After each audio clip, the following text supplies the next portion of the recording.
This is Tim Ireland reporting from Byfleet near London in the UK. Many countries have seen surging energy prices amid deepening cost of living crisis exacerbated by the Ukraine-Russia conflict. In Britain, the average fuel bills are expected to reach almost £2,000 per year.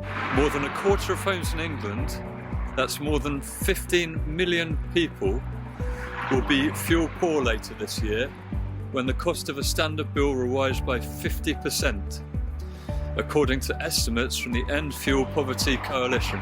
Roughly how much of your income do you spend on energy currently? About £60 a month, and then that is being mean with it. Okay. Putting on extra jumpers and not having it on, Well, that's very sensible. like I have today, just means that I've got to shop sensibly when I'm out and about. Be careful not to sort of go in and buy cakes and things. And do you think the government could do more to help people? I mean, some people are affected. Yeah, I think that they could, because they just sort of seem to be hitting the most vulnerable with everything at the moment. As I say, it's not only just the pensioners, it's youngsters with disabilities and one thing and another. They sort of seem to be chipping away. How much of your income do you spend on energy currently? Prior to the rising prices, about 7%. Okay. And how have soaring energy prices affected your life? The new energy price cap comes into effect on 1st of April. Are you worried about the cost of living crisis? We are a bit concerned, but we are fortunate enough to have a good private pension, so we won't be quite so badly affected as a lot of people.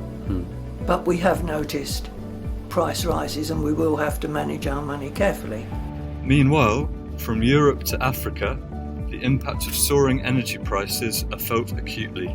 According to Rwanda Regulatory Authority ruler, petrol has increased to 1,256 Rwandan francs per litre from 1,225 Rwandan francs, while diesel increased from 1,140 in Rwandan francs to 1,200 Rwandan francs. The price impact is being felt on the Rwandan market, but to begin with, gas prices have been a problem, have been rising very high even before this crisis.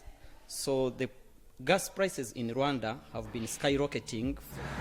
But today I have used almost 510 crowns for fill up full tank. I think it is a little bit crazy. The prices just kick up so high. Είναι πάρα πολύ δύσκολα τα πράγματα. Είναι δύσκολα για τον κλάδο, για τους πρατηριούχους και δύσκολα και για τους καταναλωτές. Το καύσιμο είναι είδος πολυτελείας πλέον, ενώ ξεχνάμε ότι είναι κοινωνικό αγαθό. Το χρειάζεται ο κόσμος να πάει στη δουλειά του. Rising prices at the electricity makes me remember to turn off the lights when I go out the rooms and really consider how many lights are on and how much power I'm using. So I guess we can save a bit with thinking about that. I understand it. Because we have the problem in inflation, and followed now by the problem that we've had with COVID, which has restricted movement of goods and therefore cost rather more. And finally, we've got the Ukraine issue, and that is going to cause problems. Te sankcije su problematične, prije svega problematične su na industriju. Građani to još uvijek ne osjećaju.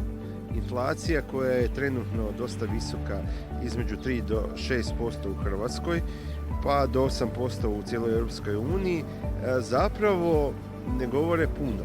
It is widely believed that the sanctions on Russia could not help tackle the current energy crisis.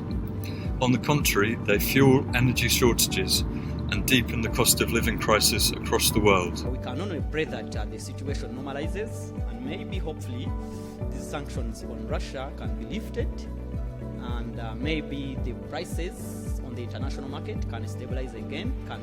Each European member state faces a different set of challenges, and that's part of the complexity of dealing with an EU of 27 member states. The role of gas in Europe is also going to be highly debated, contested. and trying to find alternative sources to replace Russian pipeline gas is going to be very challenging. Again, with global consequences because it will impact on global demand for LNG. Ako kratko potraje, on na sreću neće puno promijeniti, međutim ako dugo potraje, to bi bio veliki problem. Poremetiti će se čitavo tržište i Europa i ostatak svijeta će imati iznimnih problema. Jedini koji neće imati problema su Sjedinjene Američke Države. Facing the energy crisis, some Western countries such as Britain and Germany have tried to urge Gulf states to increase their oil and gas exports. However, key members of the Organisation of Petroleum Exporting Countries, or OPEC, are hesitant to do this. Meanwhile, to tackle the energy crisis, global energy leaders and experts have called for efforts to strengthen energy security, reduce market volatility, and to accelerate clean energy transitions worldwide. It remains to be seen how these words can be translated into real actions to tackle the common challenges facing mankind today.